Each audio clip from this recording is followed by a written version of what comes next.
here.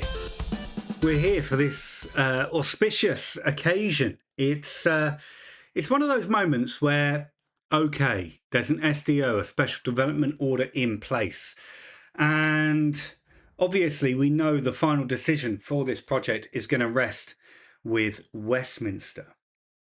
However, it does rely heavily on local people and local authorities being on board. And that is what this is all about. It's about making sure that we are ready and prepared and everyone's happy. Everyone's on the same page. That's what we want to see. So thank you so much for being here. Welcome.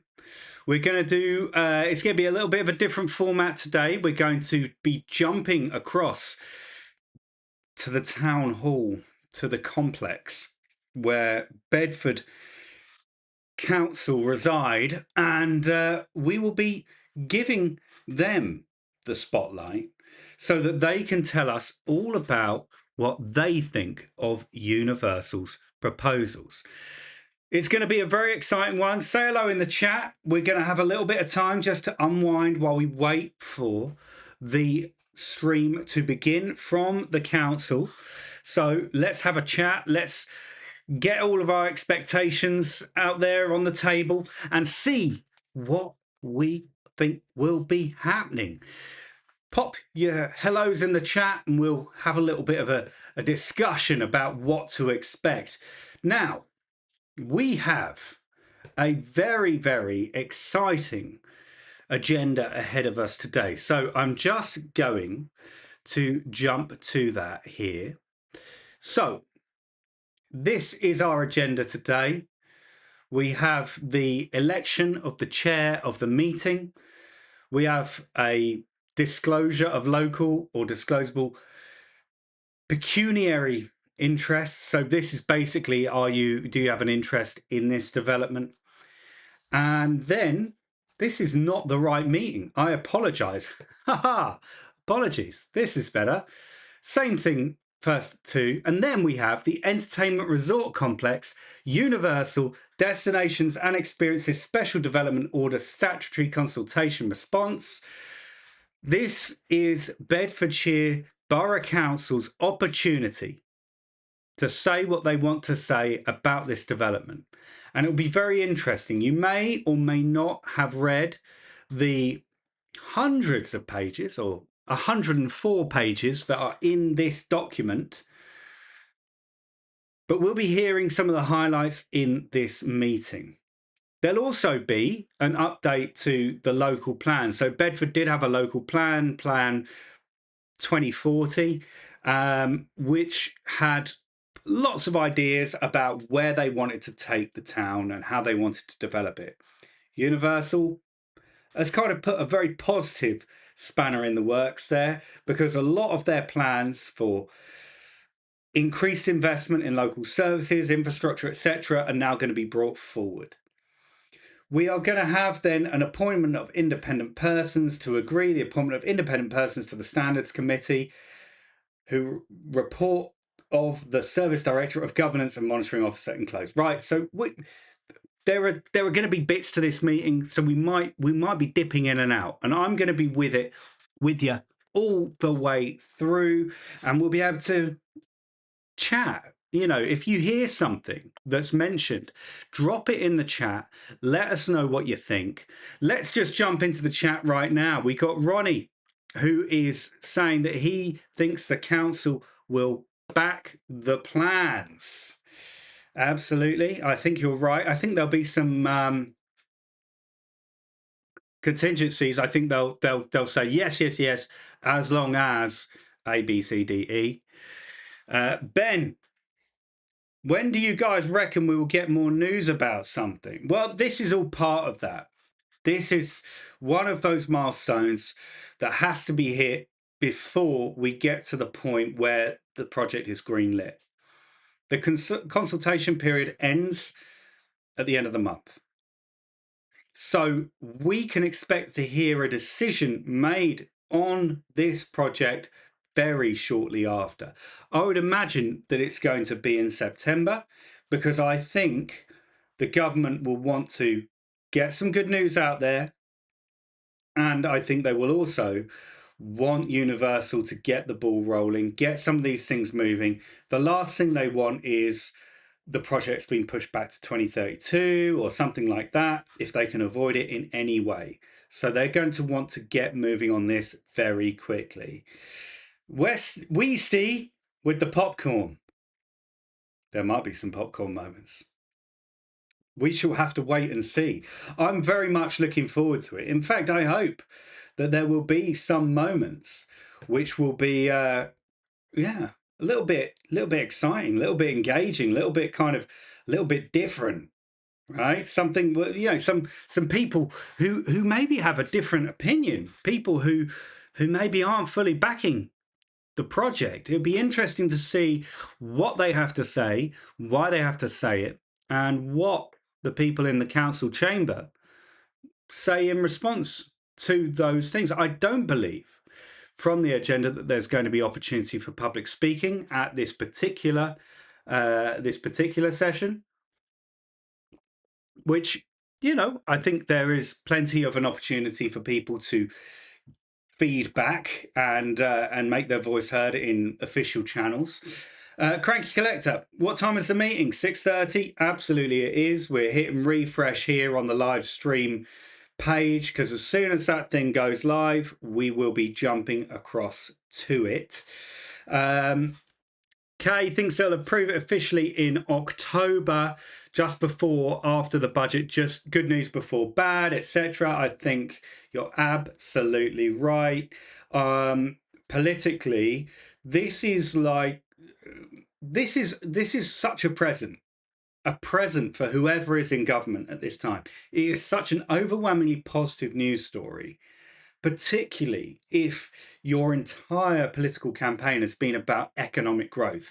To have an opportunity like this to really lean into private investment, not public investment, that is going to increase tax revenues, that's going to increase the GDP of this country. Absolutely enormous opportunity here. Ben, what 3 attractions would I like to see? Okay, that's a great question. For me, it's the Back to the Future roller coaster that we've seen in the concept art. I'd love to see a Jurassic World Adventure-esque ride there too. I think that would be spectacular. Now, for the 3rd, that's a tricky one. That is a tricky one. The thing that really interests me is there is on the concept art a picture just in the very north, right next to Jurassic World Adventure, or what we assume that is, of a green roller coaster with green track. It looks to me to be either a flying coaster or a wing coaster. That could be super interesting. And who knows? I mean, I think that could be very, very interesting should that concept art actually transpire to be a reflection of what we're going to get. Ben McLean Hall, I thought the vast majority backed the project. You're absolutely right, Ben. There was obviously that initial consultation period, kind of first half of last year, that went on for about 90 days. 92% of respondees to the survey were positive about the project. 4% were neutral, and only 4% were against. So enormous positive public backing for the project. So I don't think there's too many concerns here. I think politically, obviously, people want to make the local concerns heard about traffic and so on and so forth. However, I do think that this is really it's a no-brainer for politicians. You can back this project and be fairly confident that your constituents are going to be behind that decision. Whale Shark Boy UK has applied for the Ride Systems Manager jobs in Universal Creative. Fingers crossed. My fingers crossed too for you, bud. Everything crossed for you. That sounds fantastic. Good luck. Good luck. Has anyone else applied for a job? Let me know in the comments. Right, Ronnie, I think Keir Starmer announced it next month, and they'll probably start construction in October. They certainly want to. They certainly want to kick off the initial construction in Q4 of this year. If you haven't watched any of our deep dive videos into the planning documents, you will see that there is a construction schedule there, and some of those groundworks are penciled in for the latter part of this year, should this get the green light. The cranky collector, that 4% keep popping up on your Facebook page making negative comments. Yeah, they do. And you know what? There is a there's a phrase. It's the noisy minority, right? The vocal minority, and they are very noisy, and they are very vocal, and I welcome it. I think any conversation, any discussion is good, even if people are very steadfast in their opinions and they don't have any intention of changing their opinions. The more opinions you get, the more fleshed out your own opinions will become, because you'll start factoring in, oh yeah, but there is that, that person did mention about the traffic, and then you'll factor in then your own experiences with the traffic, and you'll kind of, between all of those things, you'll put together a composite of what you believe to be the truth. Yeah, for example, with the traffic, yeah, the traffic's bad sometimes. It's bad sometimes. It took me 2.5 hours to get to Bedford from Hemel Hempstead a few weeks ago. It was painful. I cracked open 2 buds as soon as I got home. But that's not Universal's fault. That's life. So I don't think we're going to have day-to-day issues. People's complaints are largely about, but what if the M1 breaks? Well, when the M1 breaks, the M1 breaks, and there's not very much anyone can do about it, unless you're going to add 3 lanes in each direction to the M1, which, don't get me wrong, would solve a lot of our problems. But, that ain't going to happen. Ben, just praying the traffic issues don't derail the project. I don't think there's any chance of that. I don't think there's any chance of that whatsoever. Partly because, yes, Universal are going to be responsible for the slip road. That is their responsibility. However, there is a large part of this which sits with National Highways. And National Highways, they have to get the roads sorted. They have to fix this in time for that. Because Universal will be putting a lot of pressure on them to make sure that it's all tickety-boo. All right. I don't think it's going to derail anything. If anything, we might get just a bit more. We've seen already, actually, this week, Junction 13 on the M1, they've put together plans for the complete remodeling of that junction, which, thank you. Like, do you know what I mean? That's been something that we've been waiting for a very, very long time.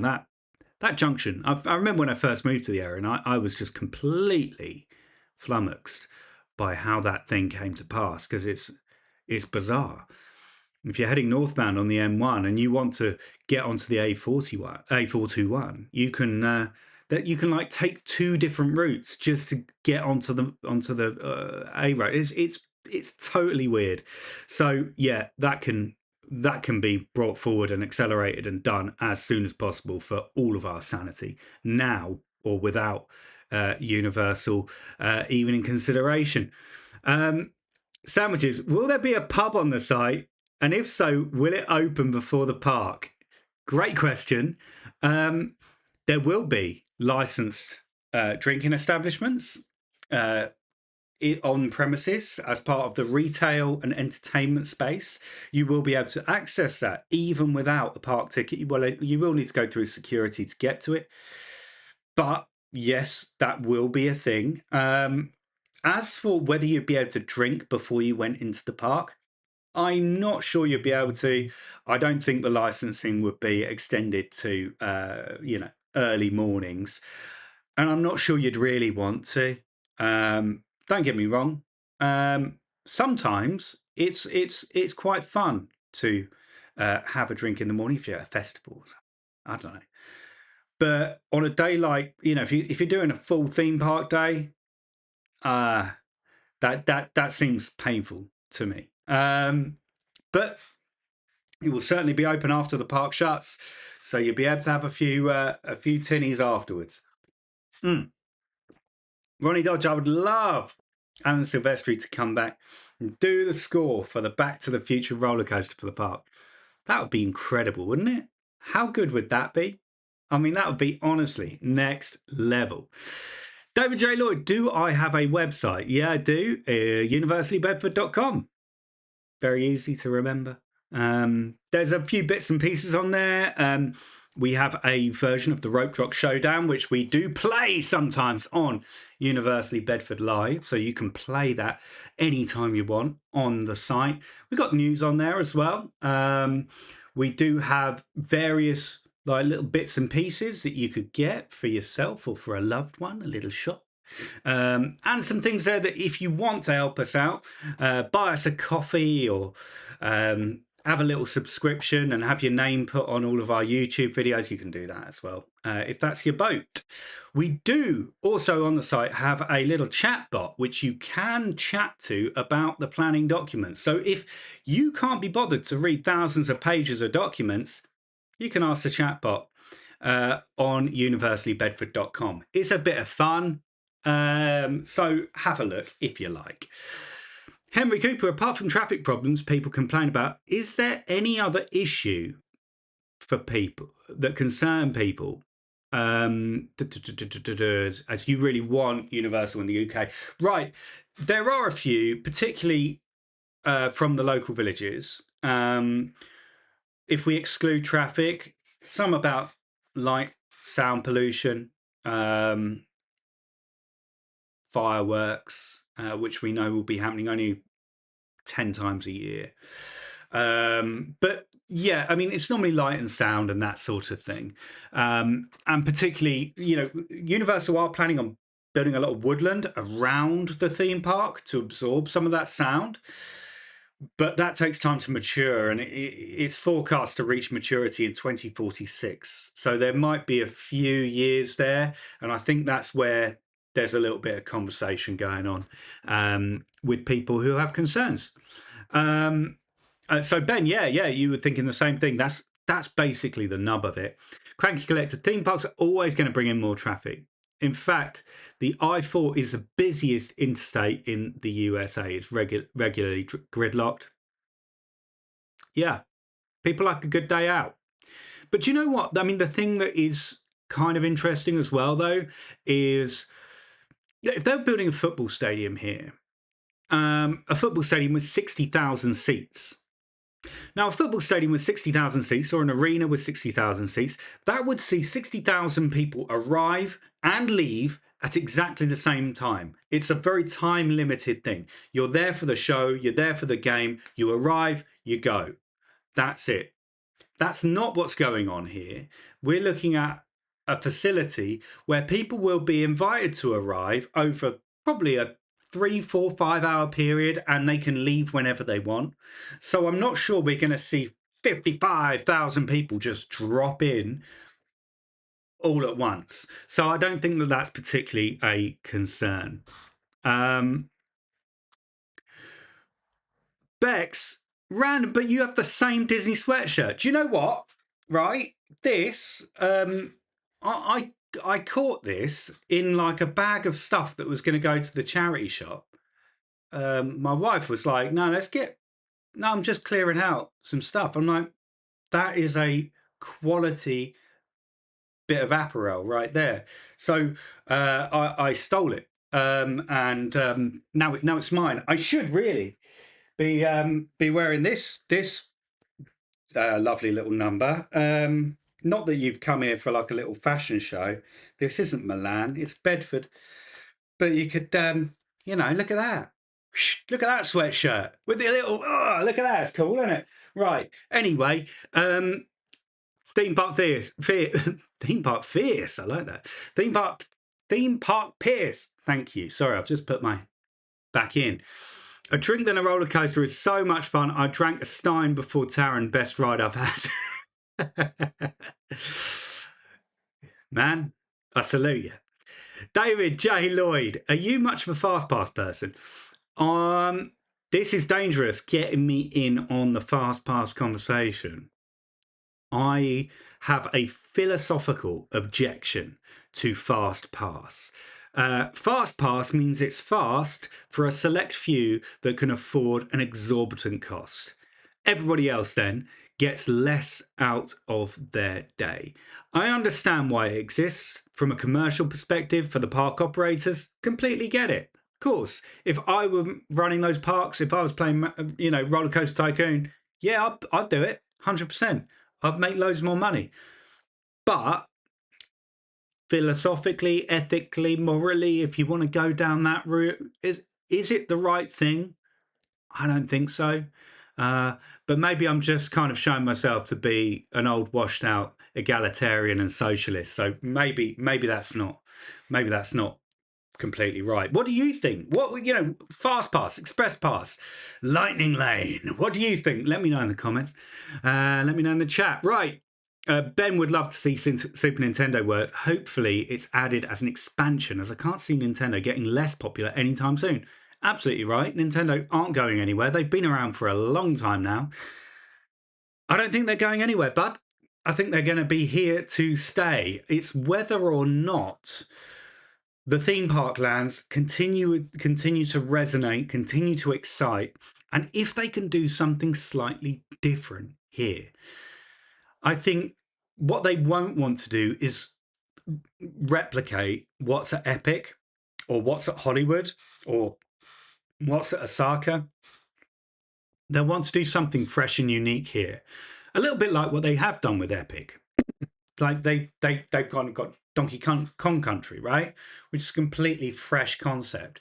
So I think if they do it, it might be something along those lines. Zelda, nice. Okay, all right, Jessica. I think great crested newts were discovered near Junction 13, which messed up the original plans when doing the junction.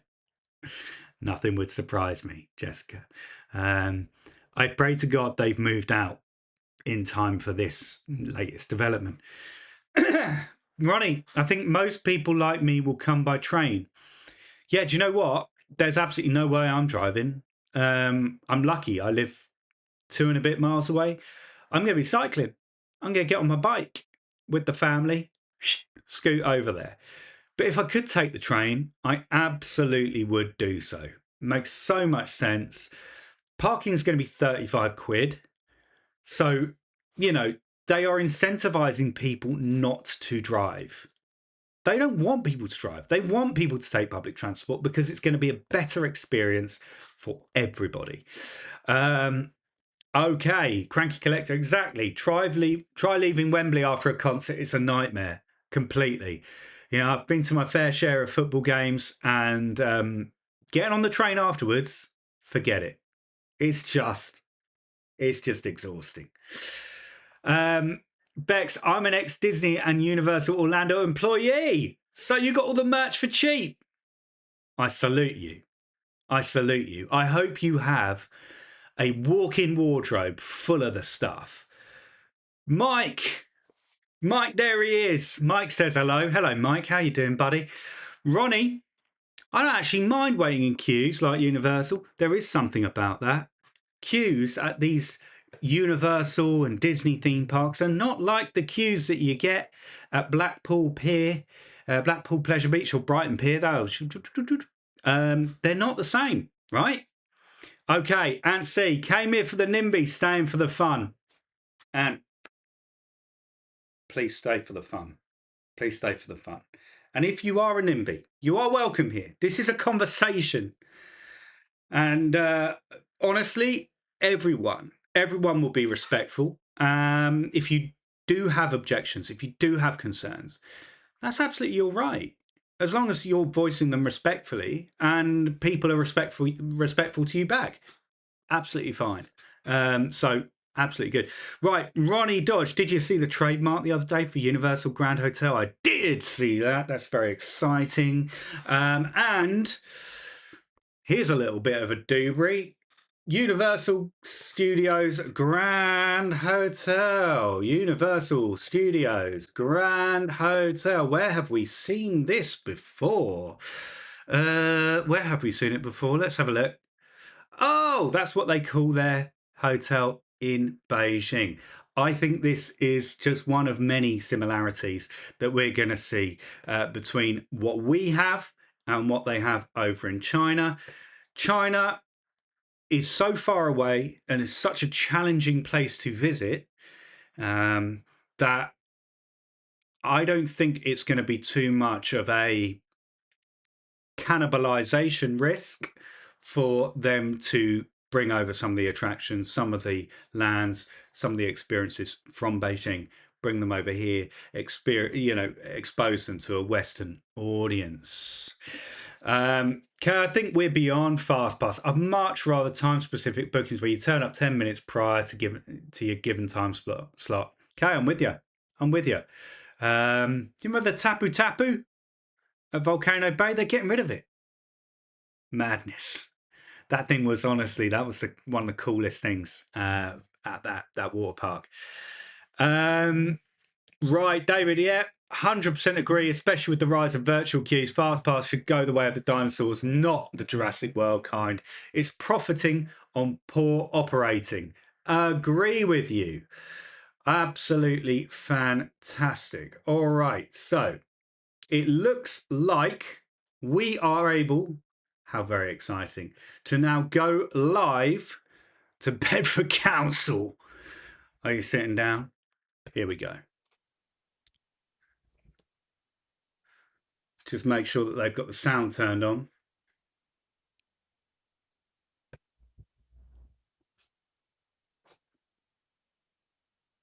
Let's have a look.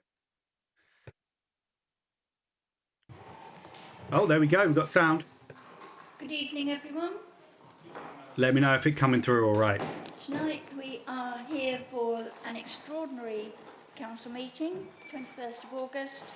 And before I begin the meeting properly, I need to let you know about the emergency fire alarms going or anything like that and where you should go. So I will take this opportunity to advise you that in the event of an emergency alarm sounding, we should leave the building using the nearest available emergency exit as directed from outside this chamber and assemble in the car park across the road from the Bedford College main entrance, which is to your left as you leave the front of the Borough Council, and that you stay there until further notice. Thank you. Can I make the usual request to have all mobile phones switched off or on silent? And the other thing will be is please speak very clearly into your microphone. Now, online, people can hear you absolutely brilliantly, but this council chamber is really bad for hearing, and therefore we need everyone to speak into your microphone, speak loudly, and if I can't hear you, I will stop you and ask you to repeat what you have said. Okay? Not necessary for us to evacuate at home, just to clear that one up. This isn't the normal council meeting, full council meeting, it's an extraordinary meeting, and therefore we haven't got the usual agenda, and there are no questions from the public. We've got 3 items to consider tonight, but in fact we've got 2 items to consider because the second item about the local plan has been withdrawn and will come back at a later date. So I'll start with apologies for absence, and I have a long list of councillors that are away because being an extraordinary meeting, it wasn't in the council calendar, and therefore people have made other arrangements. So we've got apologies for absence from councillors Gallagher, Crofts, Dinn, Martin Moran-Bryant, Nawaz, Oliver, Ballantyne and White. And we have apologies for lateness from Councillor Frost for this evening's meeting. Are there any other apologies? Anyone else missing? No? Okay. So therefore we will move on to item number 2, which is the disclosure of local and or disclosable pecuniary interests. Anyone, speak up. So as members appreciate, it is important that we observe the provisions of the Code of Conduct relating to the disclosure of interests. May I ask if any member wishes to disclose the existence and nature of any local and or disclosable pecuniary interest in tonight's business. Has anybody got any interest to declare? Nope. Okay. We will move on then to item number 3, which is the entertainment resort complex, Universal Destinations and Experiences, Special Development Order Statutory Consultation Response.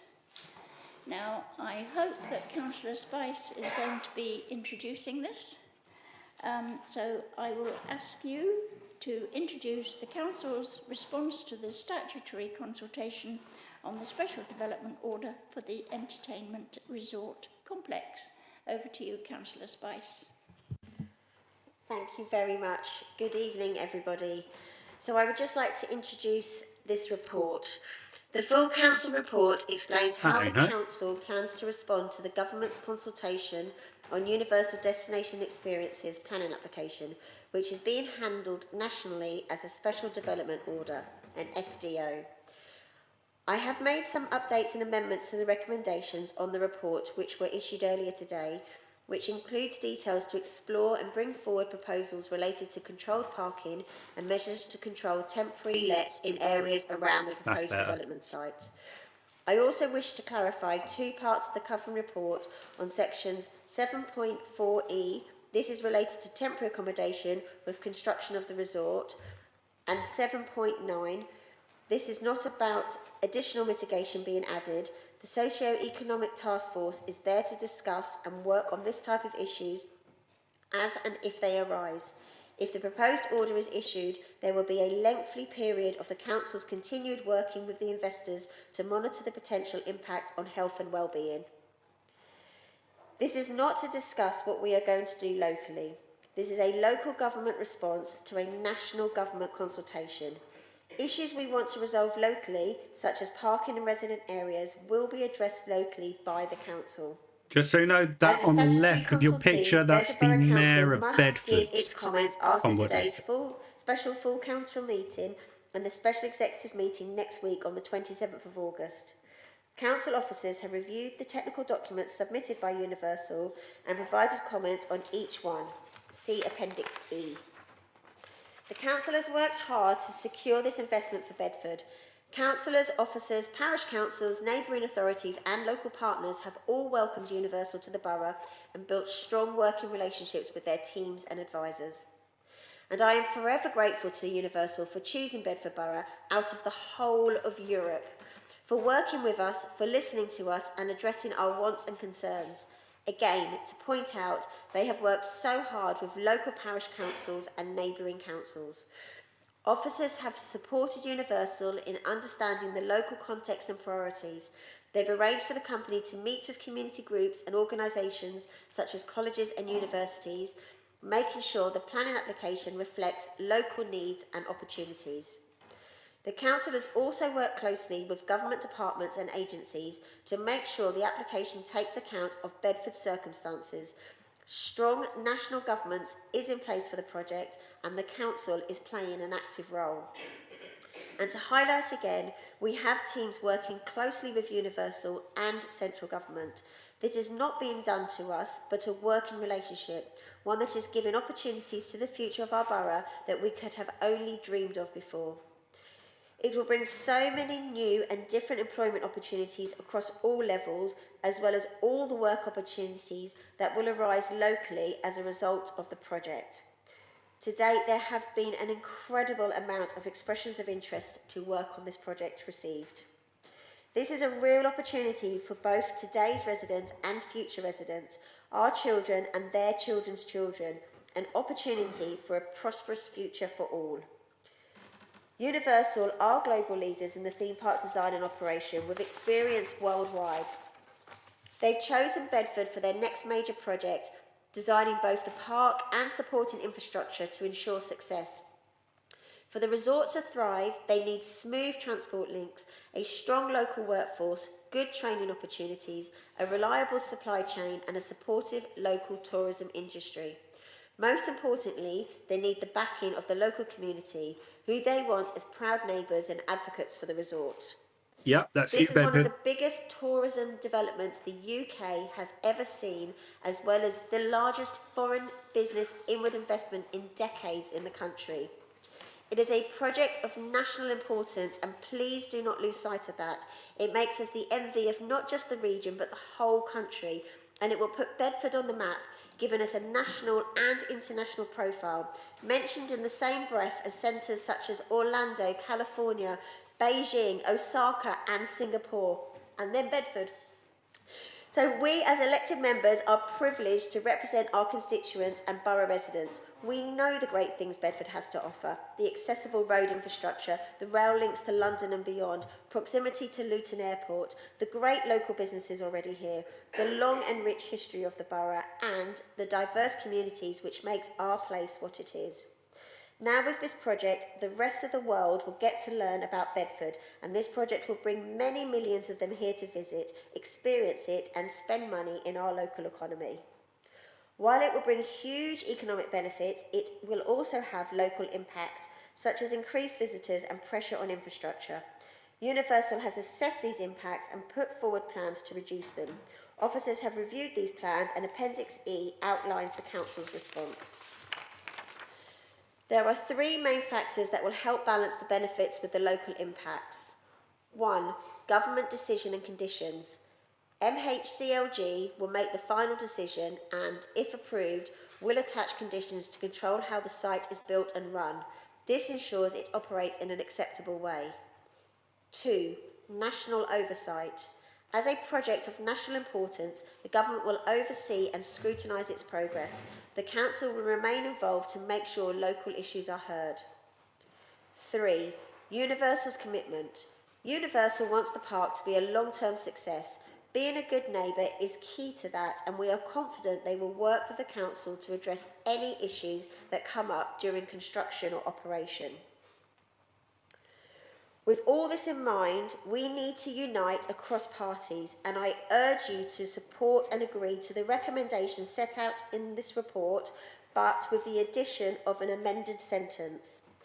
In 2.13a, the change will reflect a financial support package to the council to help manage the local impact of the development, including construction management, local transport plans, and measures to manage the housing market during construction.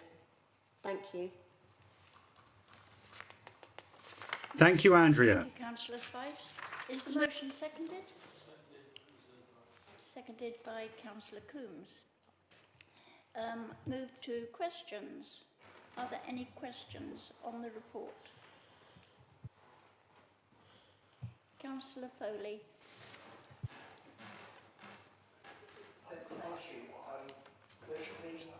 We've just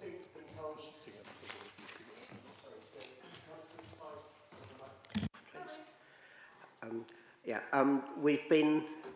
We've been told, subject to an amendment. I'm trying to understand the relationship of the amendment to the document, because I can't find the paragraph number that you're suggesting is changed. I can't understand the relationship. There seems to be difficulty, at least, in understanding what you're saying at this stage.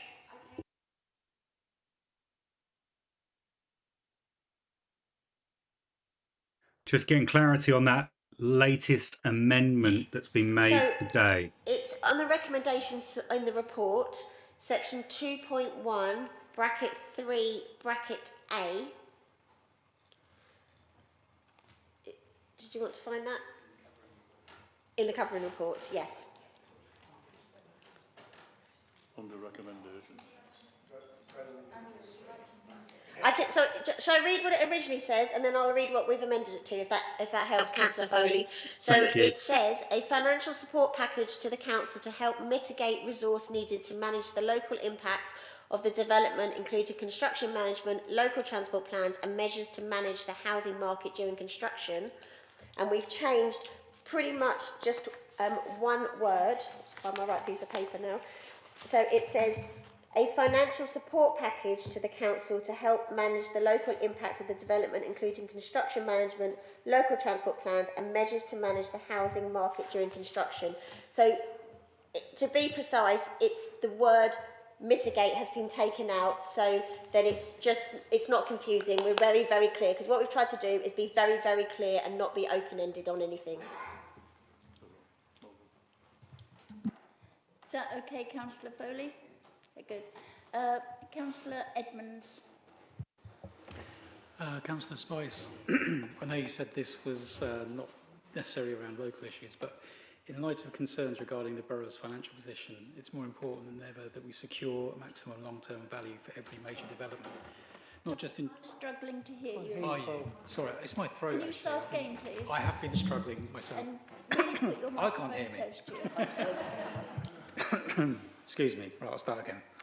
In light of concerns regarding the borough's financial position, it's more important than ever that we secure maximum long-term value from every major development, not just in jobs, but in town centre vitality and local procurement. How is the council ensuring that the universal development, possibly the biggest opportunity any town has seen in recent memory, actively supports the recovery of Bedford town centre and our struggling high streets, rather than drawing economic activity away from them? Did you hear that okay? Because I still had a bit of difficulty, but I sympathise if you've got a bad throat. Okay.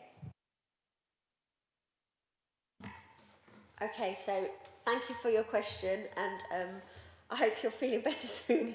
That sounds really, really horrible. So it is really important for us that Bedford, and this is why we've been working so closely, you know, our officers have done an incredible job. Bedford is the working partner for this project.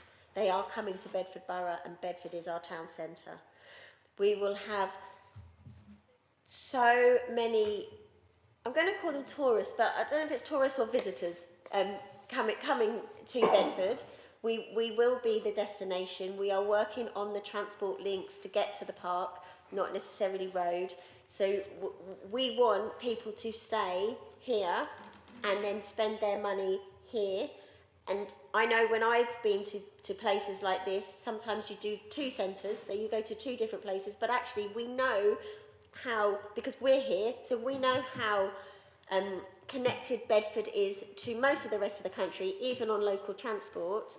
So there's no, you know, in a dream, you'd stay here, you'd go for your day trips, but you're still in Bedford because you've come to the park for Bedford. So we are working to promote Bedford. We are building on a tourist strategy. We are building on regenerating our town centre. Actually, even, I hope you've noticed that town is looking a lot better. It is a lot cleaner.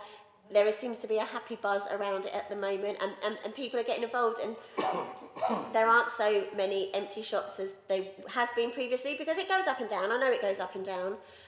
So this is going to be, if I say one of the best or the best opportunity for Bedford Town Centre to be the incredible place that it deserves to be as our county town.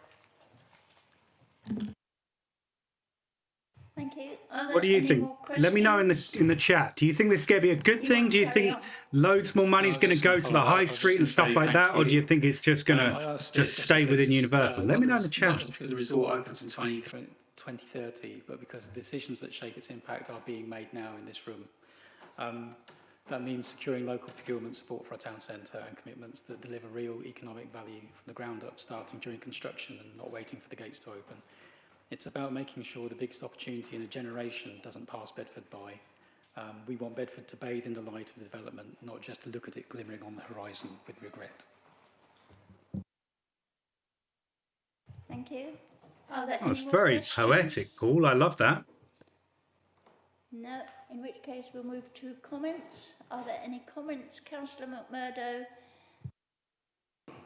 And then, sorry, I do know that you wish to move an amendment, but it should be after the comments. So, thank you. Yeah, it's an opportunity for councillors to have a say. Thank you, Madam Speaker. I would just like to endorse this opportunity. I think it's the best opportunity for Bedford, is how Councillor Spice has encapsulated it. This is actually an opportunity in a generation, over half a century, for this town, for this region, for this nation, and for the rest of Europe, from how you introduced your report. So let's not lose sight. This is a big opportunity.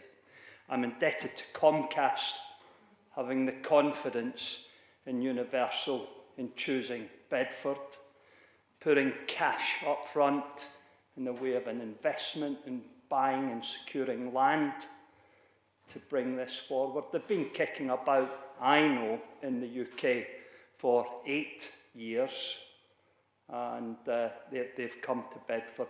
So I, with no hesitation, with some reservations or things to consider going forward, my arms are open for this. So I'd just like to move on. I'm delighted that our officers have included something that is dear to my heart. This will be sitting right in the centre of the Elstow Brook catchment. So let you be under no illusion, from a floodwater management, water resources, this is key to this borough. But what I'm happy to share with you, and I'm indebted to the officers that they've deferred to the Bedfordshire and Ivell Internal Drainage Board, of which I am, and many of you are members of the board, but you have deferred to them for their expert knowledge and advice. However, very positively, I'd like just to put on record our thanks through this council for Universal's positive interaction with the Beds and Ivell IDB. And I think I'm pretty safe in saying that it's one of the first developers that have come forward, in my experience of flood and water management, and you all know how long that's been, that's actually been putting this front and centre of what they want to do in our borough. So I am delighted, and I'm really, really impressed with the consideration they're giving to flood and water management in our borough, in particular the Elstow Brook catchment. So I, open arms, welcome this development, and I look forward to seeing it before I move on to pastures different to what I've had for the last 64 years. Thank you. Thank you. Councillor Coombs, do you wish to speak before or after Councillor Van has made his amendment? Because it's up to you. I'd like to speak on the actual motion as it is, if I may, Madam Speaker, as long as Councillor Van doesn't think I'm jumping in front of him. Fine. I think we need to start with some thanks. This is a most fantastic, wonderful opportunity, as I know many other members feel. We need to thank all of the officers who've worked so tirelessly to bring this to Bedford. A lot of the work done on behind the scenes, but I know they worked tirelessly without stopping to make this happen. I think we need to thank all councillors and MPs of all parties and none who have also enthusiastically endorsed Universal. And of course we need to thank Universal themselves for choosing Bedford. It is a fantastic endorsement of our borough, and I know we're all delighted to have them here. It really has also caught the public imagination.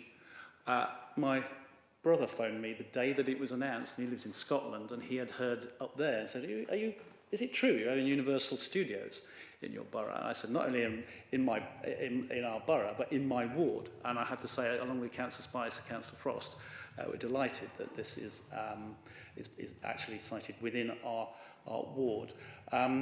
The proliferation of Universal Facebook groups with people daily flying drones around the site and commenting on every lorry movement, I think shows how Bedford residents have really taken this to heart.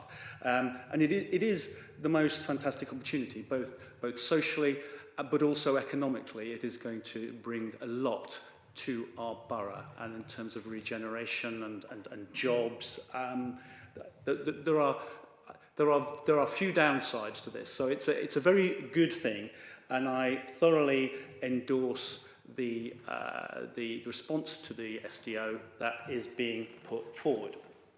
And I don't want to comment on that specifically, but I want to make a couple of other comments as ward member for Wixham's and Wilstead ward, which includes Stuart B and Kempston Hardwick and the areas where this is going to take shape.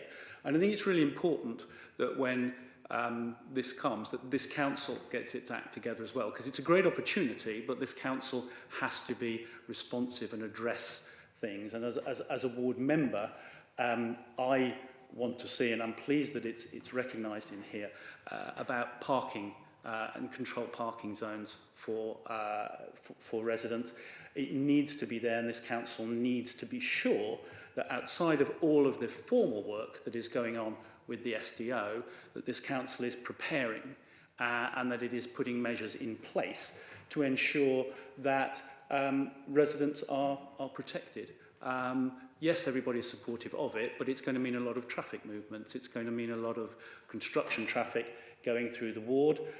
It's going to mean that it's going to attract a lot of visitors, we hope, and they're going to need somewhere to park. And I think it's important. We already talked previously about controlled parking zone when we talked about Wixham Station on its own. This is obviously much, much bigger, and therefore it is important that this council addresses that. As I say, this is outside of the SDO, but I think it's important to put this on record that as ward members, we want to see that residents are taken into account with this.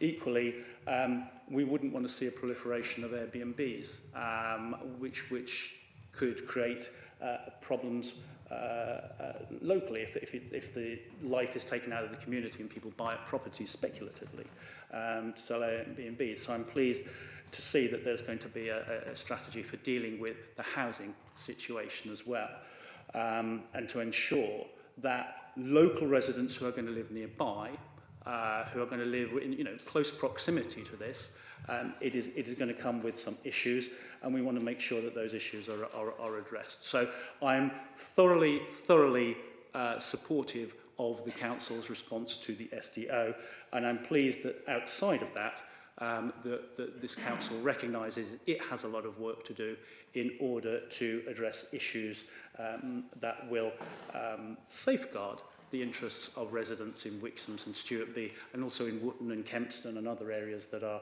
in close proximity to this. Thank you, Madam Speaker. Thank you. And now we've got the long-awaited amendment by Councillor Van, and it's quite a lengthy one. Yes. Which makes the whole motion long. So would you like to read it out and if you would like me to do so. Clearly, very slowly, and into your microphone. When you said finally you get to me, I didn't think Councillor Coombs and Councillor McMurdo actually spoke for that long, to be fair. But if I may, I'll start by reading out the amendment and then give a little narrative, and then we'll see if anyone seconds it. I'm not going to read out the recommendations that exist in the report as is, because that would just double the length of my reading. So the first change is to add to recommendation number 1.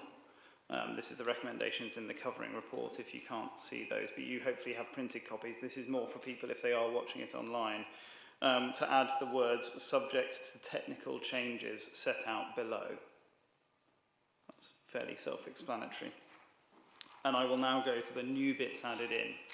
So there is a new point C to delete paragraphs 3.154 and 3.155 from the consultation response to the Secretary of State MHCLG set out in Appendix E in order to avoid references to the withdrawal of the Local Plan 2040 prior to that discussion, albeit acknowledging that a new local plan should be commenced without delay.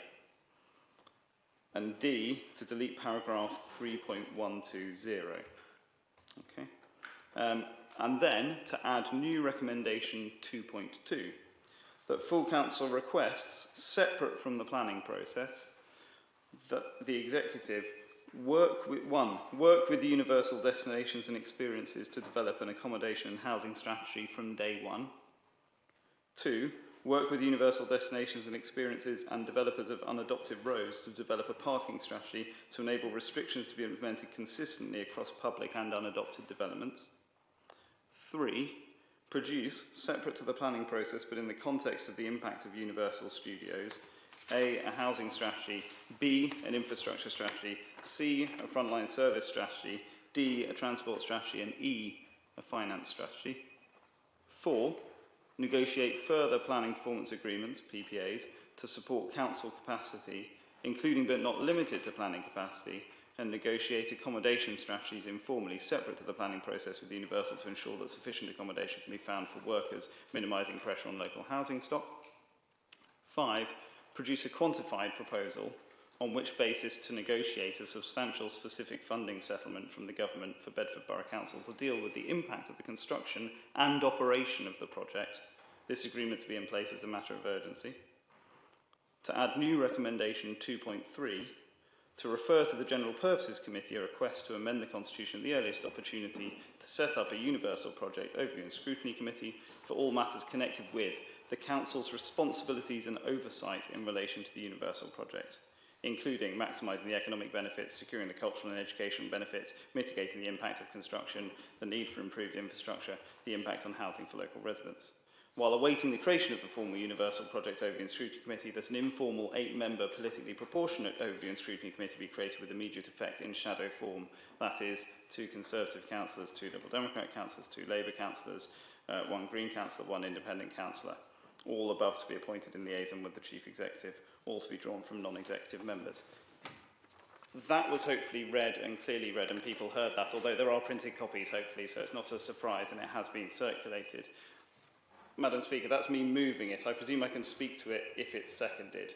So can someone second it now and then I introduce it? Is that right? I do the seconding. Right. I ask who is going to second it. Well, that's the amendment. Yeah, thank you. And reserve my right to speak. Councillor Meader. Oh. Okay, can you hear me? Yeah. Thank you, Madam Speaker. I'm happy to second the amendment. Thank you. Thank you. Thank you. So, are there any questions? I reserve my right to speak to now give the narrative. Now it's been seconded. Is that okay, Madam Speaker? Thank you. Just to give the little bit of narrative behind that, because I realised I was reading out arguably what might come across as some very boring text that talks about housing strategy and stuff. But I think the question this is the interesting bit, hopefully, highlight exactly why this amendment is worth it, if you like, because there are actually very few times when we as full council will have an opportunity to make our views known, to discuss, to raise the issues that Universal may produce. And actually, Councillor Coombs, you could have almost written what I was intending to say for me in that context, because many of the issues you mentioned are indeed things that I think we need a coherent strategy for. I'm just going to pull out, though. Well, I don't mind not being seen, but... Oh, look, there we go.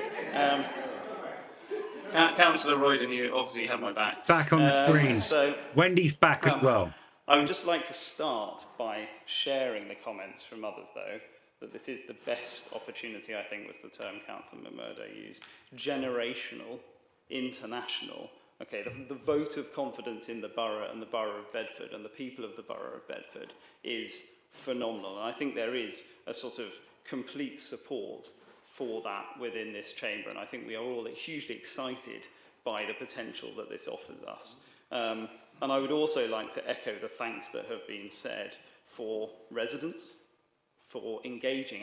Those of us who went to those early consultation meetings, they were so well organised and so well run by the Comcast Universal team that actually residents there were excited and felt like they were contributing and feeding in, including, you know, everything from accessible changing places, facilities within the site to how they were going to engage or get there or from there. So I think that, you know, it's worth thanking residents at the outset. I would echo Councillor Coombs, although he left some people off, but thanks to councillors of all parties who did say that, including parish councillors, all the MPs, mayors, plural, okay, over time, officers, Officers really do need our thanks, and Universal again for their vote of confidence here. So I just wanted to put that on record as well. And then, Councillor Coombs, you said, and this is not me picking at your speech, but it's me basically saying I completely agree with you. When this comes, this council needs to get its act together, I think were the words you used. And it's about more than temporary accommodation, you know, it's about more than just the Airbnb market. It's actually about housing more generally than that. There are issues that will be raised in relation to that that will be of concern to all our residents that we need to be able to address. And I should say all of these comments separate to the planning process, but because this is the chance that we get as full council to have a voice on this now, to then have an ongoing voice and guarantee that ongoing voice, I think it's really important to support this amendment this evening to guarantee that that input and that awareness and that taking this seriously and the fact that we've got a job to do, that we are actually doing that job as a council in terms of making sure that we can do what we can on behalf of residents when this is happening. It's not just during the construction either, it's beyond the construction. It's you know, 20 years, 30 years, 40 years down the line, 50 years down the line. It is such a massive game changer. It is such a massive change for the borough that we need to get these things right.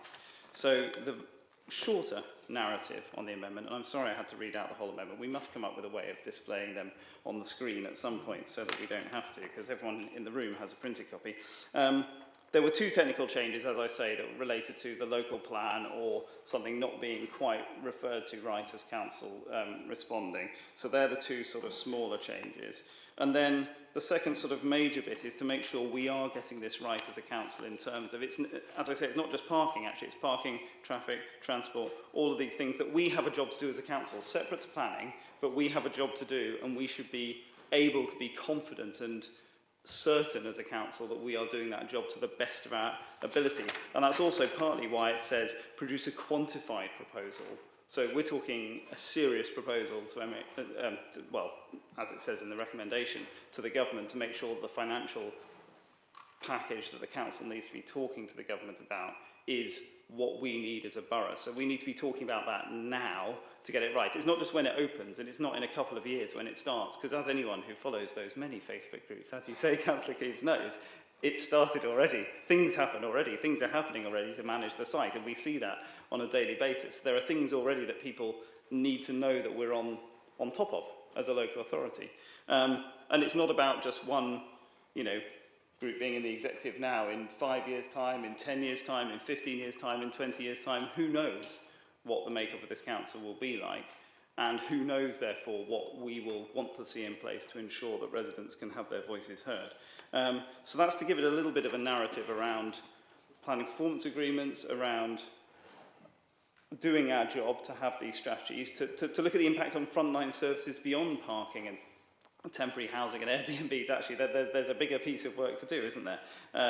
As well as a finance strategy, as was mentioned. Councillor Edmonds mentioned the need to get that right, actually, in terms of the benefit for Bedford Borough for many years to come, beyond construction. So the last point of this was a referral to set up an overview and scrutiny committee, because that recognises just how significant this investment is for the borough. I would say, though, that I've worded this carefully, and I've done this deliberately to ensure that it's about the matters connected with the council's responsibilities and oversight in relation to the Universal project. This isn't about being critical of the project as a whole, because we are all so excited by this project. And you can see that and you can feel that palpably in those consultation meetings and whenever you talk to people about it. Councillor Coombs has somebody phoning him from Scotland. I've had people phoning me from around. Whenever I've gone anywhere other than Bedford, which is very rare of course, but whenever I've gone anywhere other than Bedford, people go, "Oh, Bedford, isn't that where that theme park's coming?" You go, "Yes, it is." It's really unbelievably exciting, and it has captured national as well as local imagination. And I think with that in mind, let's get it right. And that's why I'm proposing this amendment this evening. It's a constructive amendment, it's a critical friend amendment, it's an amendment to make sure we get it right. Thank you. Thank you. Are there any questions? Councillor Weir. Thank you, Madam Speaker. Yeah, the question is about your last point on a scrutiny, overview and scrutiny committee. I think we all know that our officers in this council have got plenty of work to get on with and do. I think we have a perfectly capable and able Environment Overview and Scrutiny Committee. So why can't that be added to the work programme? Why can't Universal be part of the process of that committee? As it's more closely aligned with environment than anything else. It's a really interesting point. It's a point that I've had in discussions with others. I'd love to. Sorry, Councillor Ban, can Sorry. you, when you turn Sorry, away... when I turn my head, you can't hear me, so I'm going to, Councillor Weir, it's not me being rude, I've got to look into the glowing red light, apparently, in order to be heard. So, with that in mind, I think it's a really good question, but you say Environment Committee for one aspect, housing within budget. You may be aware of some of the constitutional changes recently. It's about more than just parking, traffic and stuff that the Environment Committee deals with, and actually that's at real risk of it being subsumed into a whole work stream of lots of other things that are really important that the council does.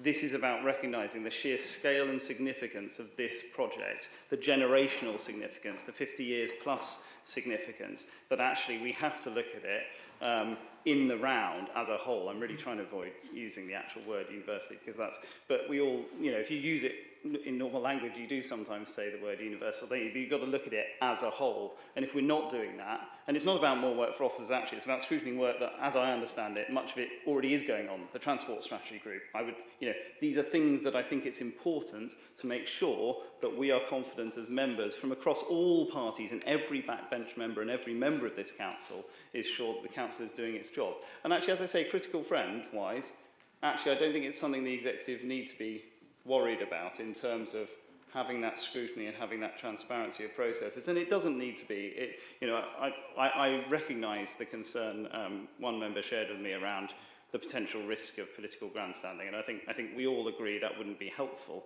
What's important though is good scrutiny, and I think I think all of our scrutiny committees actually do good scrutiny and do important work.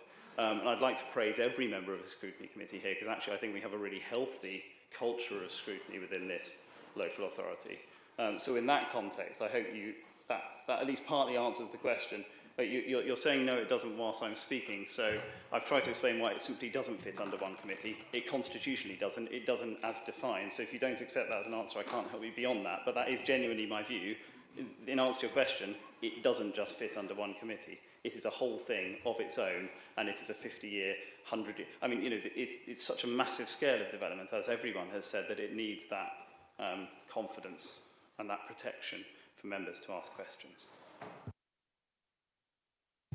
Any more questions? Councillor Sierra.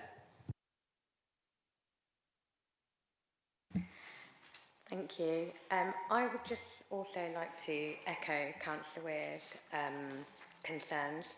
We're talking about something that's coming into the county, and yes, it's fantastic. One thing that I would encourage everyone or look at an aspect is it's how Universal is integrating within the council, and the last thing that we want to do is separate it and deal with it on its own accord. By having an overview and scrutiny committee, I see that you're rolling your eyes and shaking your head, Henry. I don't know why, but why you would want to Getting spicy. It's getting spicy. that separately, and why couldn't we cover it within the borough, because it's going to be part of Bedford, part of our integration going on for years and years. This might be the first bit of conflict we've had in the meeting. I feel like Councillor Weir has a very valid point, and I will also echo him in saying I don't feel like you answered the question. If you could please just clarify a little bit more. Thank you. Okay, to explain why I was shaking my head whilst you were speaking, there are two reasons. The first is I think I did answer the question. It doesn't fit within one overview and scrutiny committee. It fits under many, all the aspects that are going to have an impact on residents' lives. So I don't think this needs to get sort of in that political space of you didn't answer the question. I tried to answer the question. I accept that you may not be happy with that answer, but I did answer the question as I see it in terms of how this sits and the sheer scale of this investment. So I don't think it's quite a fair criticism in my direction to say I didn't answer the question, because it doesn't fit within one committee and it's such a large scale investment. You need to look at the thing in the round. The first point you made, An overview and scrutiny committee for all matters connected with the council's responsibilities and oversight. This isn't us and them. I've talked to Universal about some of this. They're aware of this amendment. You know, we all talk to the Universal team. I hope we can all get briefings as councillors. I think they are superb. I started my introduction by saying how good they are at consultation, how good they are at reaching out to councillors, parish councillors, residents. I share Councillor Coombs' views on that, to be honest. I think they have been superb. I think the view of overview and scrutiny, that's just the constitutional name for it, by the way. I don't think we need to get hung up on that as a concept and see it as divisive. And it actually worries me a bit if you do see it as divisive, because actually the whole purpose is it's a critical friend that can ask good questions and stand up for residents. Not everything has to happen behind closed doors, and sometimes we have transparent conversations, and I think that's fine, and I don't think we need to be scared of it. So that's me responding to that. I don't think it is at all divisive, and I don't think it fits within one committee, and that's why I've proposed this evening. Thank you. Councillor McMurdo. Thank you, Madam Speaker. I was going to try and avoid asking Councillor Vann a question, but I just want to seek some clarity and put it to you. 3 points. Are you bringing this amendment forward in particular reference to scrutiny? And you know my early views on the word scrutiny, but let me just point out, understand this is not scrutinising the trading company. So let's be clear. So the 3 points is you seek to make this committee fit for purpose for decades to come, and to illustrate the seriousness that this council affords to this project, which is over 50 years since this country's had such private investment. Is that a correct summary? Yes. Thank you. Councillor Simmons. Thank you, Madam Chair. Councillor Vann, in terms of the amendment, you've listed 5 strategies that you'd like to see the council put forward. Could you just explain a little bit about how, could you just explain slightly how you get around my concern that this is in effect asking the council to create a parallel local plan when we already have a local plan that we are not able to currently build a local plan in name? Specifically, these are separate to the planning process, as indicated. That's partly not to go anywhere near the SDO process, but this is actually the council doing its job. Also, infrastructure isn't just a planning matter or a local plan matter. Frontline services are not just a local plan or a planning matter. A transport strategy isn't just a local plan or a planning matter. The council has many of these things anyway, but they need to be revised in light of Universal, unrelated to the local plan. So it's a good question if I was saying we needed a new specific local plan related strategy in relation to, and you're right, there are papers that are called similar things, but that's not to say the council shouldn't have. And a finance strategy certainly isn't a planning matter or connected to a local plan, and we definitely urgently need one of those. I'm sure we all agree, although I know we're not discussing any of that this evening. Likewise, housing can go far beyond planning in terms of, and Councillor Coombs is absolutely right, the additional recommendations actually made, whilst I was disappointed with how close they were to the meeting to come on as changes to the report, they are actually helpful and constructive in terms of short-term lets, Airbnb and what we do on that, and looking at what regulations are available to us. But they're not tied to the local plan process. So does that, I hope that answers your question.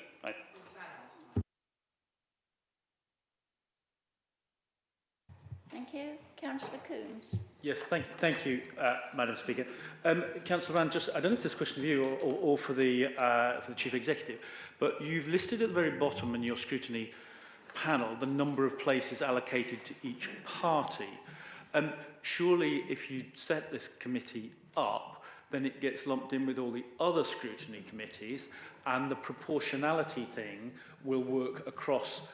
We all have those conversations as group leaders where we split them eventually. So I don't know if you can mandate this is how it should be, other than that you'd like it to be like that, but does it not have to be lumped in with all the other scrutiny committees as well in order to decide actually how we end up with the numbers of this committee? Great. So if the Chief Executive will allow me to have a go at answering this, as it says, this amendment refers to general purposes, this request, for that discussion at the General Purposes Committee, because that's the only way in which an Open Scrutiny Committee can be created. What it then says is an informal 8-member, create it now, so that for the time being, for the interim, we can have those discussions now. So the answer to your question is no, that doesn't fall foul of any constitutional problems, because it's literally saying, let's get together now and have that conversation now, because I think we need it. And it's proportional to the council, yeah. But it's not in any way interrupting the constitutional process by which general purposes would have to consider this. Then full council would still have to vote on that at a later date. You get a second chance at stopping this if you like. But that's the sort of process. Does that make sense? So the answer is that's a shadow informal, but I thought it was helpful to illustrate that kind of spread. Thank you. Any more questions? In which case we'll move to comments. So, comments please. Councillor Meader. Yeah, thank you, Madam Speaker. We welcome, when I say we, the Labour group, we welcome the Bedford Borough Council's universal consultation response and are delighted that this project is going ahead. Even tonight, just looking around the room, the enthusiasm in this chamber is quite unique actually, and it's quite special. And you know, I've been a councillor for many years, and you'd be amazed over those years how many people from Kempston and Bedford have come up to me and said, you know what, nothing ever happens around here, does it? Well, that's about to change, believe me, on steroids. But yeah, anyway. However, going back to the amendment. We support the amendment put forward by the Lib Dems to ask General Purposes Committee to establish an overview and scrutiny committee to oversee the Bedford Borough Council response to the impact of the universal development. I think this is important. We want to work with Universal and the Executive to make sure we represent the interests of all of our residents throughout the borough as the project and infrastructure affected by it goes forward. The borough's executive's response to the opportunities and challenges the universal project will bring must be accountable to the rest of the council and the residents we represent. The committee, the Overview and Scrutiny Committee, will enable us to ensure regular oversight and provide a place for public and member questions as they arise. And I know it's been questioned already tonight, but this is important. This is certainly the Labour Group's view, and I'm sure that this view is shared by many in here tonight. This is not to scrutinise in any way Universal, quite the opposite. We want to work with Universal, yeah. This in some ways is to scrutinise everyone in this room and the council. That's what scrutiny is for, and I think it is the right way forward. And after serious consideration, and it was serious consideration, our group has decided to support the amendment. Thank you, Madam Speaker. Thank you. I've forgotten, I think somebody else. Oh. Thank you. Yes, it was Councillor Foley. I knew somebody had.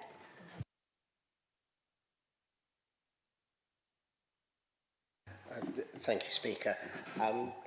In the Green Group, we have very much welcomed the opportunity of the theme park coming to Bedford. But we've also been anxious that the council gets started on its work to maximise the benefits and minimise the downsides. Now, while Councillor Spice sort of made reference to this debate being about, other matters, it's also the first real opportunity for this council to express its views on how to maximise the benefits and minimise the downsides. And because the opportunity has arisen in the context of a special development order and responded to that, does not mean that we should pass over the opportunity to express our views. In terms of committees, my understanding is that the Environment and Sustainable Communities Overview and Scrutiny Committee has already got plenty to do anyway. So in addition to the reasons that Councillor Van was giving, attempting to deal with all of the issues around this enormous development would create a danger of overloading that committee or squeezing out massively important issues related to the rest of the borough. So, from my perspective, even if it was entirely and utterly within the purview of that committee, it would still be the right thing to do to set up a separate overview and scrutiny committee to deal with these issues. Yeah, I'm aware that elsewhere in the country we have councils that have multiple planning committees because they have so many planning issues that a single planning committee can't deal with them. Sometimes you need more than one committee to deal with issues because there's just too much work to do with just one committee. Now, another thing that has struck me, we've had some very welcome changes made to the substantive motion today. Now, I don't know the extent to which the motivation of making those changes has been in response to the knowledge that this amendment was going to be proposed. But what I know is that those changes made today have been very welcome, and if they hadn't have been made, then I would have been speaking about some of the deficiencies that there were in the motion otherwise, and the changes there have been about what the council is going to do going forward, not specifically about the planning response itself. And so I think very much in the spirit of those changes that have been made to the motion today, this amendment is proposing to look and consider how this council responds to this very welcome development so that we do maximise the benefits and minimise the downsides that come to us. Thank you, Councillor Foley. We'll now ask Councillor Headley. Thank you. That wasn't me. Is that a ghost in the auditorium? What's going on? Like others, I welcome the investment in our borough from this development. However, we as a council need to go beyond that initial welcome to work through diligently the implications for local residents and businesses. Like most big changes, there are opportunities to be seized, but also risks that need to be mitigated. And all of that is not going to be cost neutral for the council. That's why I'm very disappointed that after all this time, the council has not yet negotiated financial support for this work from the government. For the avoidance of doubt, it's important to recognise that without such a deal, the business rates benefits from this development are likely to be short-lived.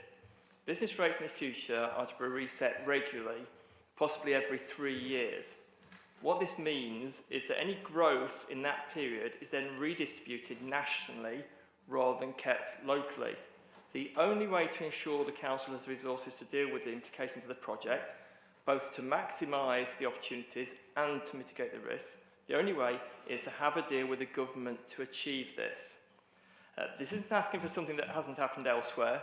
Such a deal exists for Somerset and their gigafactory, where there is protection for the life of the project. And I quote from one of their documents. It says, additional income from business rates generated on site over its lifetime will be reinvested locally to realise the site's full potential to further support economic growth. This will help to improve the future success of the zone and the wider area. So we need to ensure that we have a deal between the government and this council to ensure that this council can do its job properly on behalf of residents and businesses locally. There's many such examples of work that needs to be done, and many of them have been mentioned already, but I particularly wanted to highlight the housing-related issues again. We have two phases to this: the need for accommodation for workers during the construction phase, and then the pressure on accommodation once the park is open. There is work to do here to minimise the impacts on local communities and the potential to price people out of renting or buying locally. This is not something to be taken lightly, and we need to make sure the council's response is up to the task. Further to this, it's important for the council to give the significance of this project the weight it deserves in the way we carry out our democratic and governance responsibilities, hence the reference to the overview and scrutiny committees. That is why this new overview and scrutiny committee should be set up to reflect the seriousness of the role we have, to ensure the maximisation of benefits and the minimisation of negative impact. It's an important role that we've got. Anything less than a full-blown constitutionally established committee isn't really up to the job that's before us. This is not a small task that will be completed quickly by a working group or something that can be bolted on to an existing committee and its existing sort of workload that's, more than full workload, particularly if you take the Environment Committee, workload that's already beyond its capacity. There's so much that needs to be looked at. So you can't just bolt that on to the Environment Committee. This is a task for many years to come and one that needs the weight and support, the weight of support of the Constitution to complete the task that comes from this work. I therefore urge everyone to back the amendment, to back our borough going forward successfully with this major project within our footprint. Thank you. Thank you, Councillor Headley. Councillor McMurdo and then Councillor Aboud. Thank you. I echo what's been said. I think this is establishing that we take this very seriously, and this is a long-term thing. It's not for the current administration and not for the next administration. This is for decades to come. So I fully support this amendment. I would, Madam Speaker, with your agreement, just like to make one thank you, and that is at page 3 bracket 9 and 3 bracket 10 of the covering report, there are a list of names present, and I do thank all officers for the great work that they've done. But one name in particular that doesn't seem to be recorded that well, other than he was on the receiving list of emails many times, but he has been at the forefront, and with Dave Hodgson many years ago, but that is Patrick Lyons. So if we can just say thank you. Thank you. That was a very worthy comment. Councillor Aboud. Thank you, Madam Speaker. I'd like to echo Councillor McMurdo's thanks to Comcast for choosing our borough for the latest iteration of the Universal Estate, and echo comments made by other members of this chamber on the amazing opportunity to put Bedford on the map. It's clear that Universal coming to Bedford Borough will bring many benefits, both in terms of improvements to infrastructure and jobs and opportunities for people of the local area. It's a really exciting time. That said, as mentioned in the Council's response, and as Councillor Coombs has already mentioned, consideration does need to be given to those people living locally to the site so that the disruption to their lives is kept to a minimum.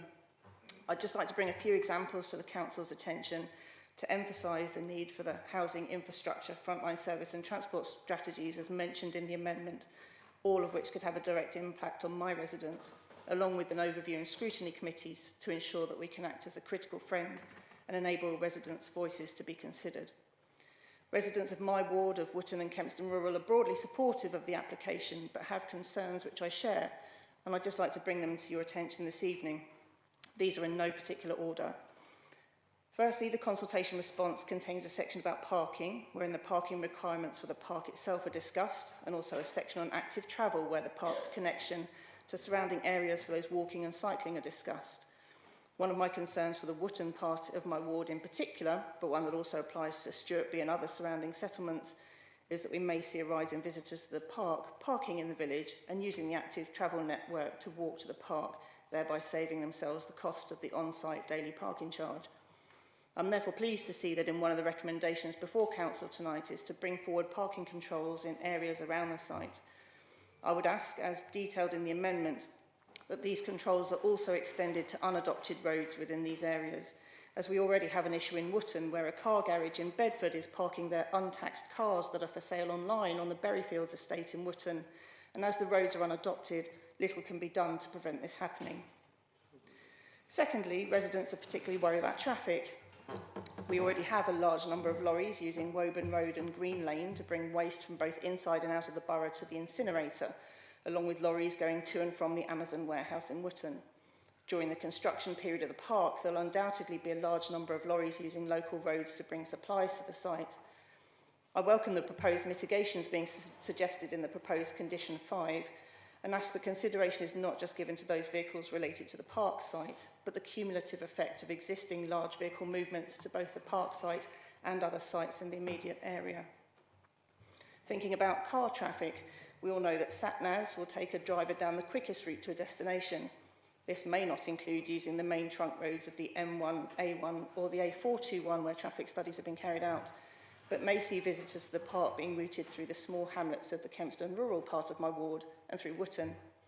In fact, paragraph 3.56 of the Council's response under the bus services section states, and I quote, "Circa 2 school buses serve Fields Road in Wootton, on which, in the region of 80 children wait for school transport in the AM and alight in the PM.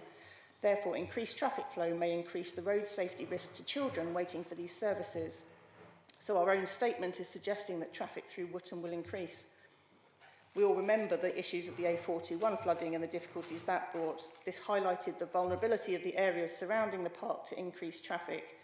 So I welcome the proposal of a transport steering group and the Council's participation as the local highways authority, and would ask that councillors for the areas most local to the site be consulted or allowed to feed residents' voices into this group to ensure that the effects on residents are considered as the construction of the park takes place and also once it's in operation. In terms of noise from the park, I welcome the Council's response of strongly encouraging the decision maker to consider the noise monitoring reporting to be produced by a third party and for provisions to ensure unrestricted access by the Council to a noise complaints log maintained by the promoter. I would also welcome the sharing of any such information with councillors. So I'd like to finish by saying I do support the amendment put forward by Councillor Van this evening and welcome the proposal for the strategy groups impacting local residents, along with this overview and scrutiny committee to ensure we can act as that critical friend, such an important role, and enable residents' voices to be considered. Universal is going to have an amazing impact on the borough and the surrounding areas with the prospect of investment and jobs bringing a bright future to our area, and I fully support our response and the application. Thank you, Madam Speaker. Thank you. Any more comments? Very valid concerns there raised by Sue from Wharton, Thank you. along with Just support. Sort of reiterate what Councillor Mead said, which is that I support this really important amendment. I think that the incredible work by officers, the manner in which Universal have engaged openly with all of us thus far, gives us a really great basis on which to build something positively on. But I would just kind of caution, yes, we're all really excited, but it's actually our responsibility to kind of put that to one side. We're not kids in sweet shops, we're elected representatives, and we've got a duty to do what's right for our residents. And I would suggest that ongoing engagement is the best way to do this. Scrutiny committees are arguably the most collegiate part of this council. We generally behave beautifully. We have cross-party conversations and actually get stuff done. So I am surprised that the idea of a scrutiny committee about this issue has raised some hackles.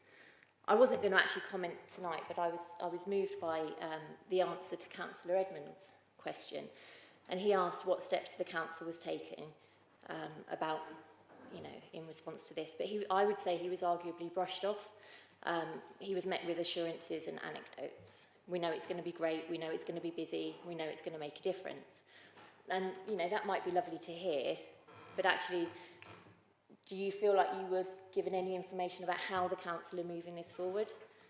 I can remember watching a planning committee meeting back in October last year where Councillor Spice spoke very passionately about the positive impact that Winter Wonderland was going to have on local businesses. And yet local residents who were surveyed about that found that actually 95% of visitors who went to Winter Wonderland didn't then visit any local businesses. That was Winter Wonderland, that was a fairground in a park. If we miss the opportunity on a project of, the scale of Universal, then actually we're idiots. So, yeah, I support this motion, or the amendment to the motion. Thank you. Thank you. Are there any more comments? Thank you, Councillor Weir. Thank you, Madam Speaker. I'm really sad sat here tonight to listen to all the debate for nearly an hour on an amendment, yet nary a question has been asked about the report. The officers have spent weeks and weeks and hours preparing for this council tonight. And it's just really sad that we spent all this time on an amendment discussing it. Apart from Councillor McMurdo's comment about Patrick that's not in the report, We haven't asked any substantive questions about the report and how they might address some of the issues that Councillor Van has raised. It is a comment. I just wanted to put that on the line. Thank you. Thank you. This is the last call for comments. Right. What we will now do is Councillor Van will have the right to reply, and then Councillor Spice will have the right to reply, and then we will move to a vote. A vote! Oh, here we go. I'm just really sorry if the amendment made Councillor Weir sad. And I don't mean that in a tongue-in-cheek way, actually. I think we can This guy, man. be so excited by this, but recognise that we have a job to do. I'm surprised by the hostility to overview scrutiny that I've heard from some members this evening. I don't think it's anything to be scared of. I don't think there was an absence of substantive questions. There were some good questions from members earlier on in the debate. And I really actually think there were good questions of oh God, I felt like I was under scrutiny for quite a little bit there on the amendment, but I did try my best to answer questions. But it's not about the amendment, and it's not about this. It's about making sure that going forward, even separate to this SDO process, we're all excited by this. We all, we will all support. With these changes in the amendment, they're two tiny technical changes basically, but then the other stuff around it. It is all exciting to Universal. I heard thanks to officers. I heard thanks to residents, thanks to the community. I heard so much good, substantive stuff as well. I heard some quite technical stuff about the consultation response as well. But I would say that I want to echo, I'm sorry, Councillor Weir, I feel because you were the last person to say something, I'm slightly over-responding to you perhaps. So apologies for that. But I would say, and I'd echo the words and the comments that have been made about Patrick Lyons, about officers, about Universal, and there are things I said as well, that perhaps there aren't loads of extra questions about some of the minutiae of the detail, because by the time it reaches this meeting for us this evening, I've asked those questions. I've asked those questions in meetings. I've talked to officers about this response and what does that mean. This is essentially significantly an outline planning application in all but name, to be honest. There's loads of detail, there's loads of discharging authority stuff. If somebody says, what's the specific place where that roller coaster will go? Don't know, because that's not in this. I have asked loads of substantive questions not in the context of this meeting as well. So I don't want this to be about the amendment. The amendment is just about making sure the council is doing its job when it comes to it. And I don't think it needed to be treated with quite such hostility actually this evening, because it is meant as a critical friend and as a constructive thing to make sure we're all doing our job. We are all, I think everybody has said, so excited by this project, whilst also conscious, as Councillor Lane said, of the job we have to do as councillors. And I think it's right that we take that with eyes open properly and still be as excited as the next person to get onto a roller coaster or visit the park when it opens. So let's get this right. Please support the amendment. I don't think it actually hinders or gets in the way of the consultation response or of anything the executive is doing, or of anything Councillor Spice said. I really don't think it's intended in that way and it doesn't get in the way. So I think with that in mind, I would urge everybody to support it, please. I don't think you need to vote against it. I think you can support it cross-party if you wish. Thank you. And now we have Councillor Spice with your right to reply before we move to the vote. Thank you very much. And before I start, I just want to say that I have listened to everything that has been said. So please don't think that I haven't. But I would just like to remind all members here that the agenda item today is to agree the SDO response by the Borough Council and not to discuss local governance of the project that can and will come forward, but is not on the agenda for tonight. So in response, the first two items regarding the local plan of 3.154 and 3.155, that is exactly what this item is for. And if those wish to be taken out, so be it. We will put that to the vote and they can be taken out. However, the further recommendations that are going forward are on governance. They are not on the agenda item. We, for information, have been working really hard with Universal, really hard with the officers, really hard with the government. It feels like you think that we haven't done anything. We have a task force already where Bedford Borough Council sit on, so they can already input into established scrutiny committees that we have already here. We have an employment task force, which you can find all the details on, technical term, 6.16.0, environmental controls part 1. It is already there. We have a transport steering group with a travel plan included in the SDO, including the Bedford Borough Council, and we can feed again into other councils' committees. I'm just trying to be a little bit clear in case there's a misconception that we have ignored all this stuff, because as everybody has said, we have to get this right, but we are already doing it. We have financial impacts, as was mentioned, and discussions. You know, the reset is being spoken about with government already, and how we can make that to the best for our borough. We are already looking at a tourism strategy.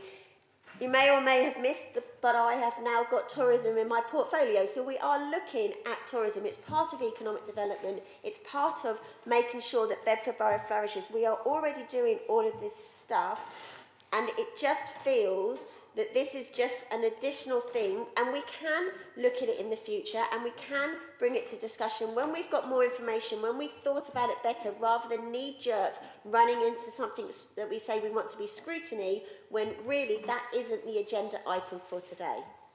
And that's all I'd like to remind you all, is the item for today is, are we happy with the consultation response that Bedford Borough Council are going to submit as part of the consultation response that Universal are having, the government are having? This is us speaking for our residents, and it sounds to me that on the whole, apart from these 2 minor amendments, we are happy with the consultation response.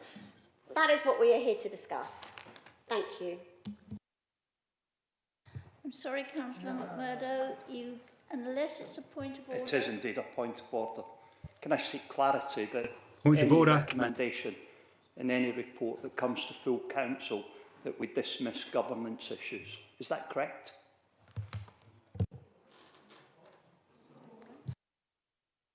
Who was that to? Well, I'm asking the Chief Executive. I mean, what Councillor Spice has just said, this is not about governance. This is merely about the consultation response. So we just ignore governance. Is that correct?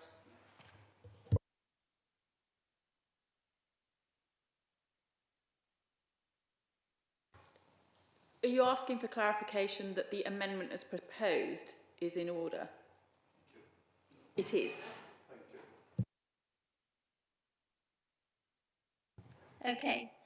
We've had everybody speak, and now we move to the vote on the amendment. Here's the vote. Those in favour, please show.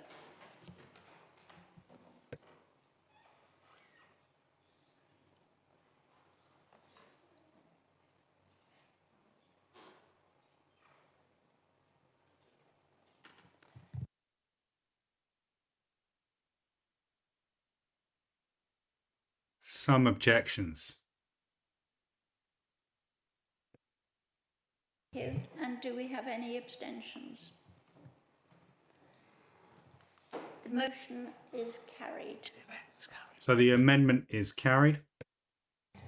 And now we will move to the amended motion. So this is the big one. Vote on that. So This is the big one. Favour? Voting in support of Universal Studios coming to Bedford.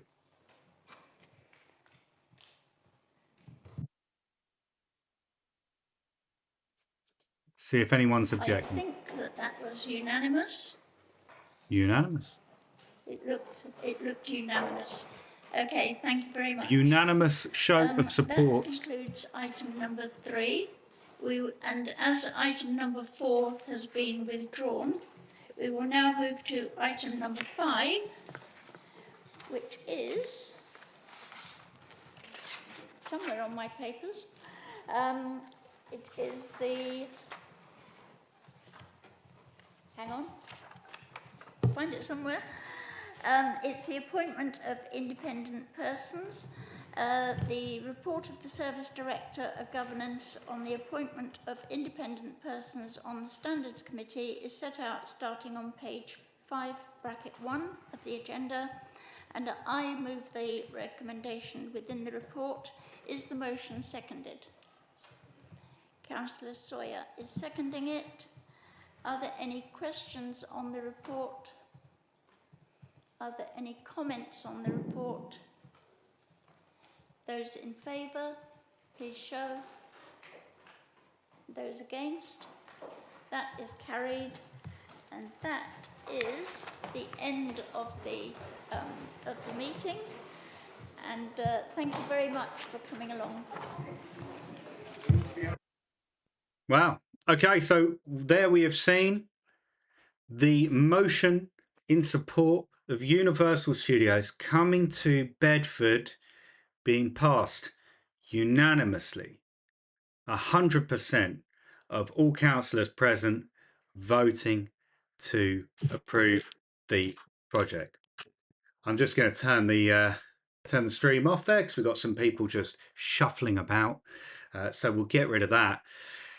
How are you feeling? That was a bit of fun, wasn't it? Now we're going to get to do this all again when this vote goes to Westminster. So if you're not subscribed, make sure you are. Right. That's going to be the one. If you love a little bit of Universal and you want to know what's coming to this town, then I don't know how much you know. Maybe you've visited Florida, maybe you've visited Hollywood. Maybe if you are a real traveller, you've gone to Osaka or Beijing or maybe to Singapore. Maybe. But have you gone backwards in time? Do you know where the story began? Well, there's something that I've been working on. I hope to be able to share it with you all in the next week or two. It's a big project. It's going to be a lovely video. It's going to be beautifully put together, and it's going to be a complete history, a journey of how we got to Universal Studios being built here in Bedford. So I honestly, I cannot wait to share that with you. I'm going to see if I can actually find a little bit of a clip of it for you, which I can trail. But genuinely, how excited are you? Drop it in the chat. I know Roddy, he's feeling a little bit emotional. Henry's happy. Enchantia Vids, no way Westminster will go against this, especially with the economy. I don't think so either. I think the economy is the big reason this is going to happen. Fantastic news. I think we're all super excited here. Thank you all so much for tuning in. If you haven't subscribed yet, then please do. Now, we did have a question just while we were in the midst of that vote, where Brett Jordan Evans asked what an SDO is. So I just want to clarify. So ordinarily, planning permission would be granted probably in that chamber for a project like this. But the thing is, actually, a project like this goes beyond this. So we are going to have to wait for Westminster to make a decision. So instead of it going through planning permission at the local council, an SDO, a special development order, means that the planning application is made to Westminster, to the government central to our country, for them to make a decision. Why? What other projects go for an SDO? Most of the time, they're developments on Ministry of Defence or military sites. They're ones which require a little bit of discretion, right? Which can't go to the local council. But sometimes, if it's a project in the national interest, then it will go to an SDO. And because of the economic benefits, the cultural benefits, and just generally this being an amazing good news story for the UK, this is going to go to Westminster and they will make their decision. And hopefully within the next 2, 3, 4 weeks, you'll be joining us here for a live stream of a session in the House of Commons where this project will be discussed at length and in detail, and it will be voted on. Will it go ahead? What do you think? I think the signs are pretty positive right now. Right, Ronnie Dodge, he's had a look at the videos of the Grand Hotel. Looks a bit expensive, but I will say there, it ain't going to be cheap to stay on property. But I think we're all going to try.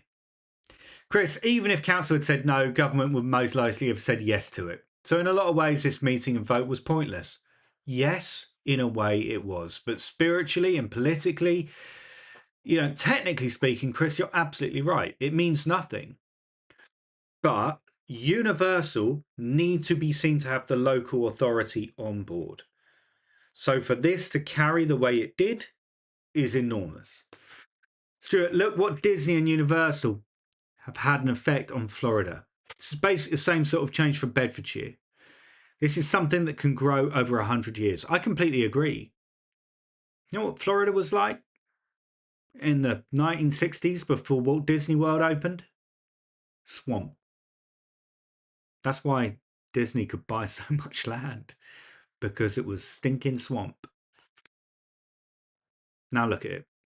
It's a global destination. It's at the top of the list for families across the world. Who's to say Bedford couldn't join that club? Also, Universal Great Britain is going to be a listed site that can go on for generations. It will be. Brett, you're welcome. I hope that explanation was helpful. Wouldn't that be perfect? September the 18th is the day it's official. We can hope.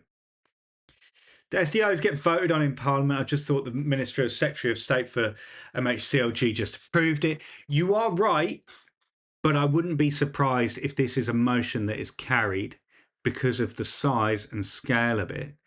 There might obviously be a risk to holding a vote. However, the government are going to want to get as much mileage out of this as possible, make as much of a song and dance about this as absolutely possible. Henry hopes it goes through main government. It will boost the economy 100%. Chancey Vids, I want to ask about the railway line in the field opposite the park. Would they be considered for building on the future? And if so, would they be getting an overpass to get there? Yeah, there is going to be a bridge that crosses the main zone where the theme park is to what's called the West Gateway Zone, where the slip road is, but also where potentially there could be a new station on the Marston Vale line, soon to be called East West Rail. Absolutely. And entertainment and retail destinations also moving into that area as well. There'll also be a petrol station. But if you're thinking City Walk-esque things, yeah, that's absolutely going to move into that. Cranky Collector, because the 18th is when I fly out to Florida and Epic Universe. Just a little bit jealous. Have an amazing time. Ronnie, I wonder if Six Flags might join the party down the line. Maybe. I mean, who knows? I mean, do you know what? That they might. I mean, look, Merlin, Six Flags. Could make sense, particularly, now that them and Cedar Fair with Knott's Berry Farm, they're all the same group now. Who's to say the Merlin parks couldn't fit within that family too? Okay, so Chris is giving us some confirmation about the exact process that will happen in Westminster. There will not be a vote.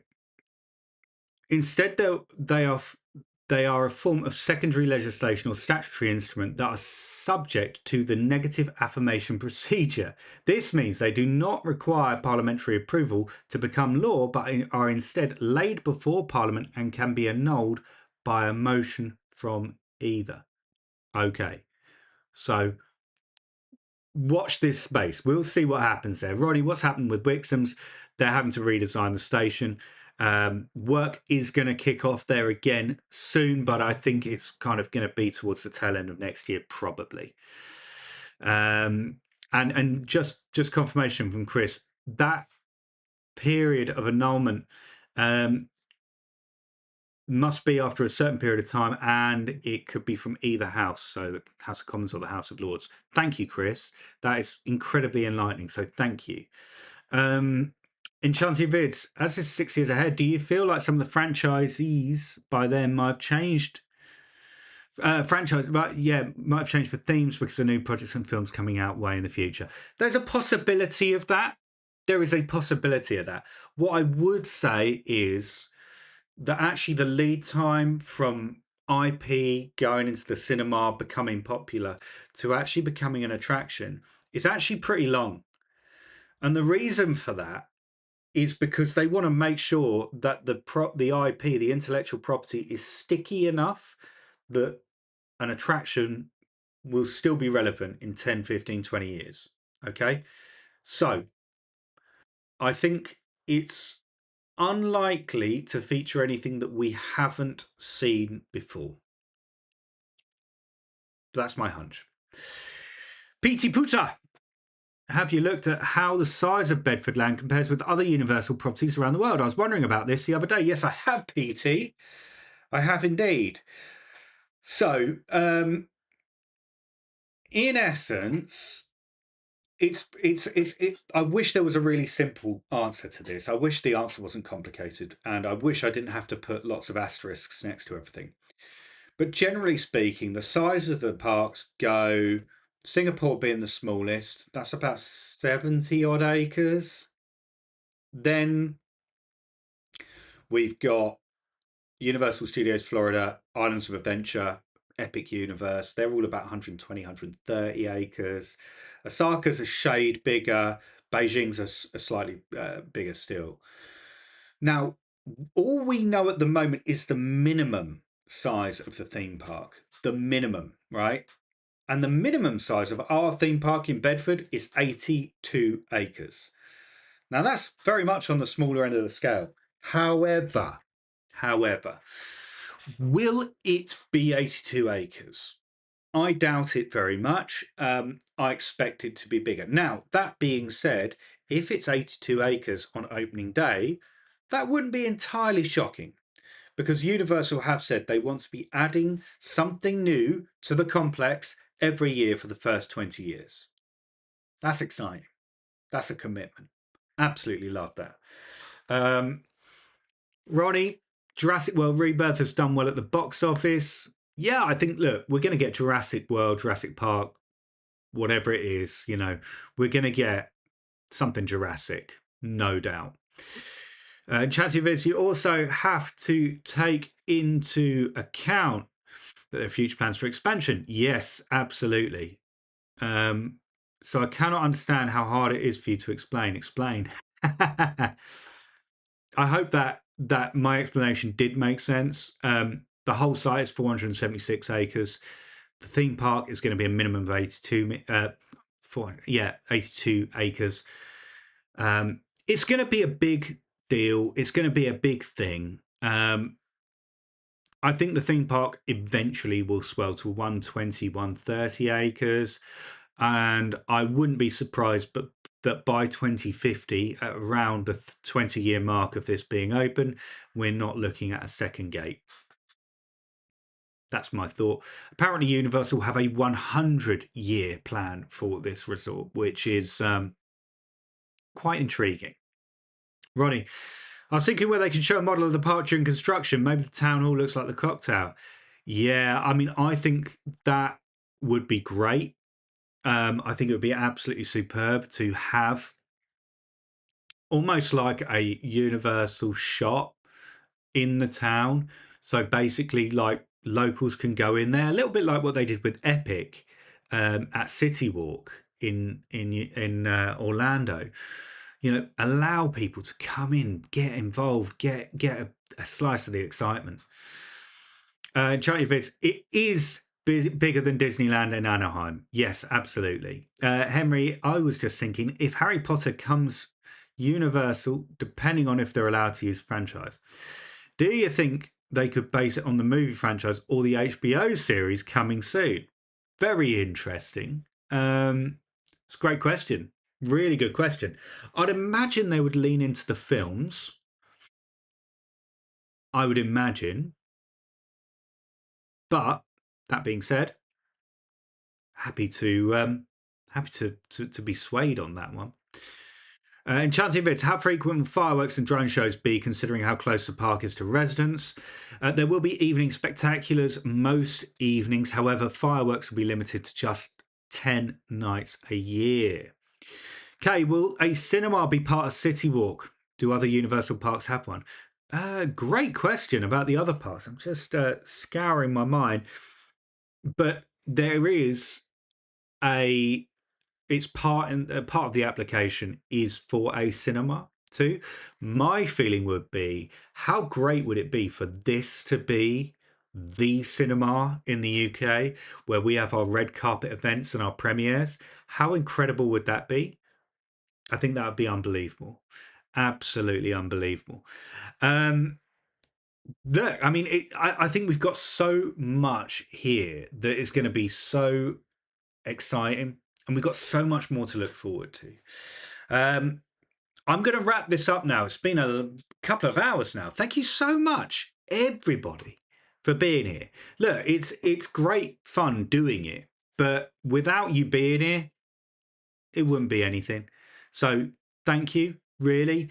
If you're not subscribed, please do. It's we have great fun here, and on most Thursdays we actually get together, actually all Thursdays, 7 p.m. Universally Bedford Live, and normally we play a few games. We play games like